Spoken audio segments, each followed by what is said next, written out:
You are now listening to 15 Minutes of Fame Radio. Let's go. So, yo, real quick too. Speaking of the DVD, shit, right? I feel as though like DVDs was the start of the Philly movement. YouTube, even before that, I seen the Reed and Mook shit, not with you, but them going back and forth about Two for the Streets and Smack.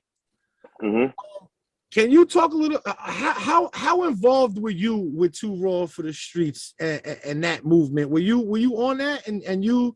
Yeah, I was on there. I didn't. Okay, so I was definitely on the Philly versus Jersey Too Raw for the Streets one. I was definitely on there. And Star, shout out to Big Star. Big Star. I've been in contact with him. I'm trying to. Yes, he's a great friend of mine, and he's working on some great things that he got coming. Facts. Now, a lot of people got different views on this whole topic, but see how I approach it is different because me and my guys, we used to be in a music store. That was our headquarters. Our headquarters was a music store where people brought CDs and DVDs and mixtapes and all that kind of stuff. So you have a lot of people that say, I was watching Too Raw for the Streets first. You know what I'm saying? Way before I watched this person, that person. I understand that. And I can't speak on that. But for me, being in a store, we used to get a lot of Smack DVDs first. That's what we used to get. And when I watched Too Raw for the Streets, I used to be like, finally, we have an outlet of our own with great quality. You know what I mean? Great production, great distribution. We have of our own. So we used to call it the Philly Smack. Not to try to downplay Too Raw for the Streets, but to say how great it was. Because Smack DVD, primarily, they had celebrities on there, primarily with one street battle. So now that had people like, wow, I want to see more of this. So now when you're looking for that kind of shit, you know what I mean? No matter who the artist was, whether it was Mook, Lux, Matt, whoever, that debate is to each his own. But you saw that dope-ass street battle, and that had you like, yo, we need to see more of this. And then when you see a Big Star DVD with the quality that it has, the battles that it has, the way it's set up, it's like fire. So it's like I used to see all this stuff before it used to hit the general public. Like, we used to see this shit like weeks way before the general public even knew that this shit was even out. You feel what I'm saying? So my outlook is different on this shit than a lot of people. You know what I mean? So after watching that, and after actually, I talked to Big Star. I wanted to do an interview with him and shit. And great dude, man. Like, oh man. I love Star. Big Star needs a monument in Philly, bro. Like Big Star is because if it wasn't for Star, we wouldn't know a lot of people. I know. We wouldn't know a lot of people. But what I'm saying is so as far as I go, I'm 38, right? I heard of Too Raw for the Streets first.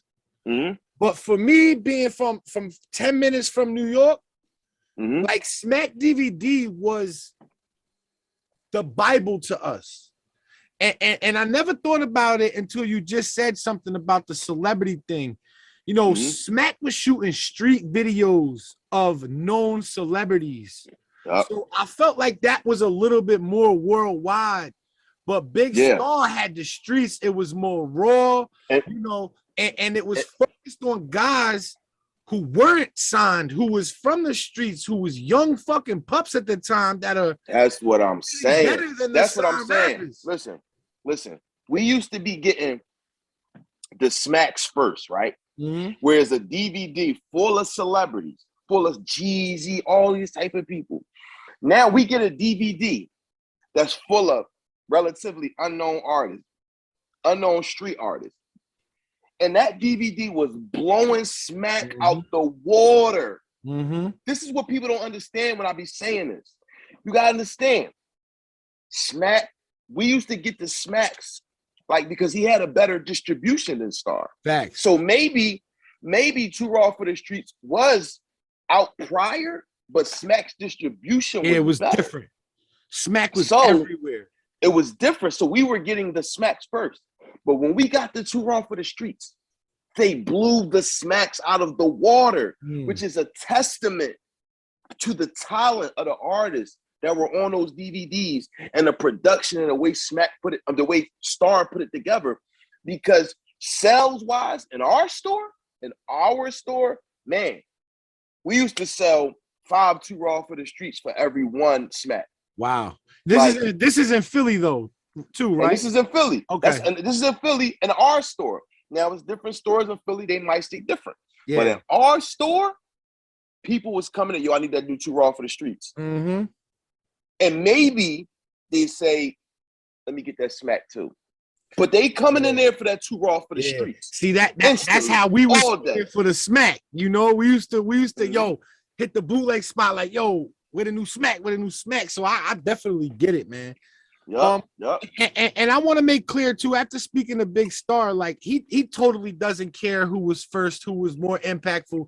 He's just thankful. Because it doesn't matter. He's just thankful that guys, got, they're getting rich, they're making money, they're becoming somebody, and he was able to document that. That was his biggest thing. So shout to Big Star, man, for sure, shout man. Out to him. 15 minutes of fame. You are now listening to 15 Minutes of Fame Radio. Let's go.